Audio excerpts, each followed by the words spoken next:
Em 1950, a seleção do Uruguai derrota o Brasil no Maracanã, construído para a Copa do Mundo realizada no Rio de Janeiro. E ontem, na 62ª reunião do Mercosul, novamente o Uruguai derrota o Brasil.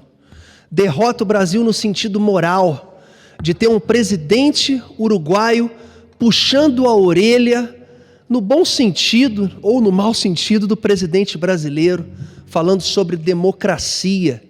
O presidente Luiz Lacalle se posicionou contra a entrada da Venezuela no bloco do Mercosul. Está claro de que Venezuela no va a salir a una democracia sana, y en este tono, como es el que siempre tenemos, creo que el Mercosur tiene que dar una señal clara para que el pueblo venezolano pueda encaminarse a una democracia plena, que claramente hoy no la tiene. Até porque, se o Mercosul aceita a Venezuela, está referendando um regime ditatorial, um regime contra a liberdade, de opressão ao povo venezuelano. E o presidente Lula com cara de bobo, com cara de perdido, com cara de quem nunca teve um diploma, de quem nunca teve uma educação formal, não diminuindo os brasileiros que não têm educação formal, despreparado, sem inteligência, sem pensamentos cognitivos, como dizia Enéas Carneiro, totalmente contra o que o mundo precisa. O Brasil, o 5º maior país do mundo, a 12ª economia mundial, tomando o pito do Uruguai, que é menor do que o Rio Grande do Sul, 85ª economia mundial. A principal candidata de oposição, Marina Corina Machado, ex-deputada federal venezuelana, caçada pela mesa diretora. O Brasil está indo pelo mesmo caminho. Estamos vivendo tempos difíceis. Recebi de amigos venezuelanos hoje pela manhã as imagens da Maria Corina Machado, já numa pré-campanha, lotando as ruas da Venezuela. E o presidente Maduro torna inelegível uma mulher professora nascida em 1955. Em 1957, com 55 anos de idade. É uma covardia, é uma vergonha para o Brasil. Eu acho que o presidente Lula podia mudar o nome do Brasil, República Federativa do Brasil, para passar para a República Democrática do Brasil. Aí fecha o caixão de vez.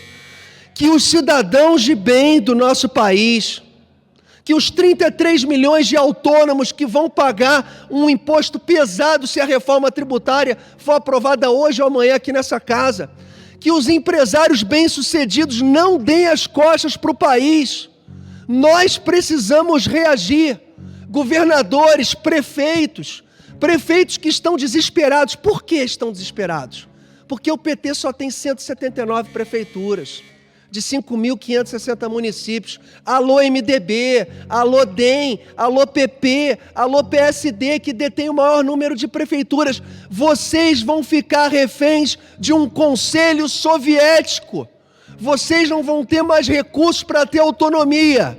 Vocês que produzem riqueza, o brasileiro que mora no município, que consome, que paga o ISS, que paga o ICMS, que paga os impostos, esses impostos vão ficar concentrados aqui em Brasília.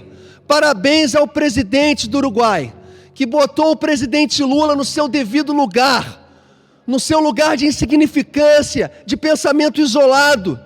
Vamos seguir o que pensa os Estados Unidos, Canadá, Suécia, a Europa, a Austrália, os países hoje que o cidadão de bem tem retorno dos seus impostos e são países democráticos. O Brasil não pode ir no mesmo caminho da Venezuela. O Brasil, sim, tem que se inspirar no Uruguai. O Uruguai que nos derrotou em 1950 na Copa do Mundo, em pleno Maracanã, e o Uruguai que chama a nossa atenção, chamando a atenção do presidente Lula ontem na 62ª reunião do Mercosul realizada na Argentina. Muito obrigado.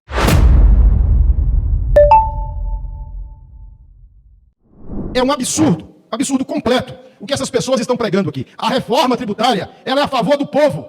Ela é a favor do povo e nós precisamos aprovar para ter regras claras. E quem não defende ela aqui é porque quer manter os privilégios de alguns. Há pouco tivemos um deputado do PT falando que é narrativa da direita o nosso discurso contra a reforma tributária.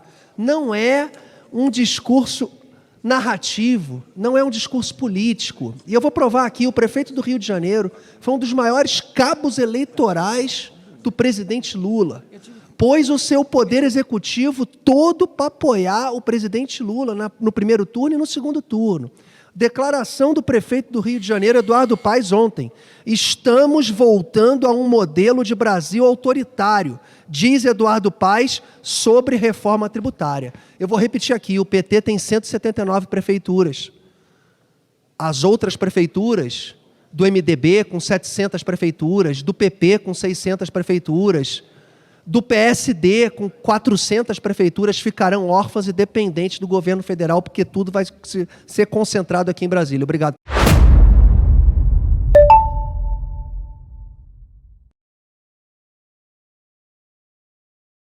A previsão é que sejam quebrados todos os recordes de casos de dengue hoje no Brasil. Notícia agora no Globo.com, National Geographic e Jornal Extra.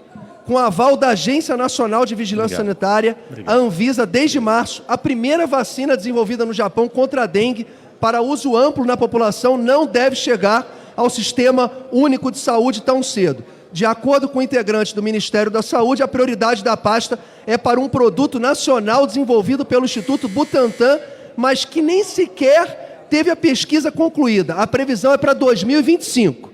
Eu posso chamar de genocida? Eu posso chamar de negacionista? Cadê o PT para defender a ciência agora?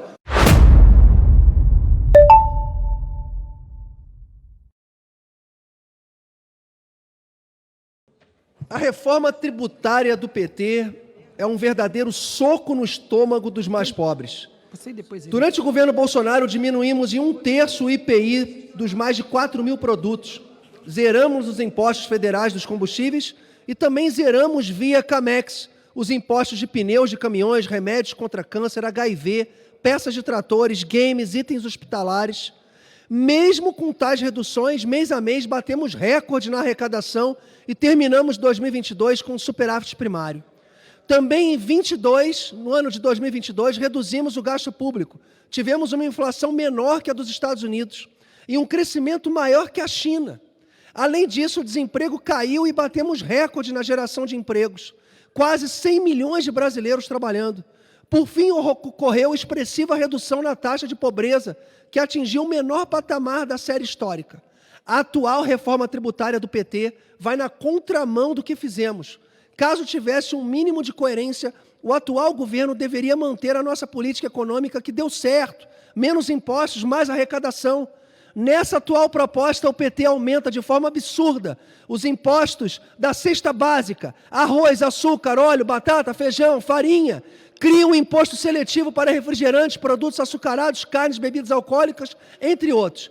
A PEC retira ainda a capacidade de investimento dos estados e subtrai recursos dos municípios, concentra na União tais recursos onde sua liberação se sujeitaria a um conselho composto de companheiros, um conselho que eu gostaria aqui de chamar de conselho soviético.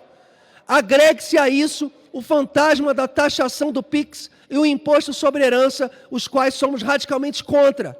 Do exposto, o presidente do PL e seu líder na Câmara dos Deputados encaminharão junto aos seus 99 deputados pela rejeição da PEC da reforma tributária. Presidente Gilberto, outro dado muito interessante. Será que o PT encaminharia de forma diferente se ele tivesse um número de prefeituras considerável? O PT só tem 179 prefeituras ao seu comando. O MDB possui 774, o PP 682, o PSD 650, o PSDB 512, o DEM 459, o PL 345. Deputados do PP e do DEM, se vocês votarem a favor dessa reforma tributária, vocês estão votando contra o município de vocês. O PT quer trazer para si um poder de domínio do recurso para tornar prefeituras incapazes de gerenciarem o seu recurso e vir aqui em Brasília se arrastar pedindo dinheiro para o governo federal.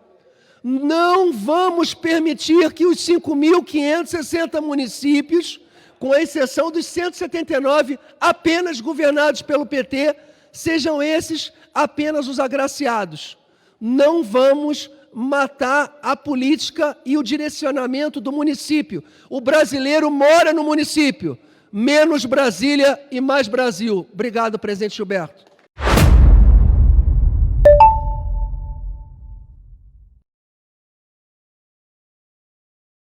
No Rio de Janeiro, há 28 anos, o mesmo grupo político administra a capital do estado do Rio de Janeiro. Mas no Rio de Janeiro acontece o inverso que aconteceu com o presidente Bolsonaro. Com o presidente Bolsonaro foram 4 anos de grande parte da imprensa batendo no presidente de manhã, à tarde e à noite. É como se fosse uma propaganda da Coca-Cola. Beba Coca-Cola, você acaba pedindo Coca-Cola. E a maioria e grande parte dos brasileiros foram enganados pela imprensa passando essa informação. Mas no Rio de Janeiro, a imprensa do Rio de Janeiro, parece que qualquer governante do município ou do estado tem que estar muito bem com a imprensa, tem que oferecer vantagens, né? E o Eduardo Paes é tido pela imprensa como um grande administrador. É um péssimo administrador. O Rio de Janeiro, a cidade do Rio de Janeiro, hoje é assolada pelo crime, pela insegurança, pela vulnerabilidade social, pelo nível de desemprego, pela quantidade de lojas fechadas no centro do Rio de Janeiro. Mas eu quero dar apenas um exemplo aqui de má administração. O Rio de Janeiro, durante os Jogos Olímpicos e a Copa do Mundo, a cidade recebeu bilhões de investimentos. Entre esses investimentos, o BRT, o transporte rápido do Rio de Janeiro, que só esse ano morreram 6 pessoas, uma pessoa por mês. Desde a sua inauguração há 10 anos, dezenas de pessoas, e eu vou me arriscar aqui, talvez mais de uma centena de pessoas perderam as suas vidas. É um absurdo o que acontece com o Rio de Janeiro. Foi mal instalado um investimento de mais de 2 bilhões de reais, onde as empresas de ônibus tiveram seus ônibus destruídos, entraram na justiça contra o município. O município agora teve que comprar 291 ônibus ao custo de 1 bilhão e 300 milhões de reais.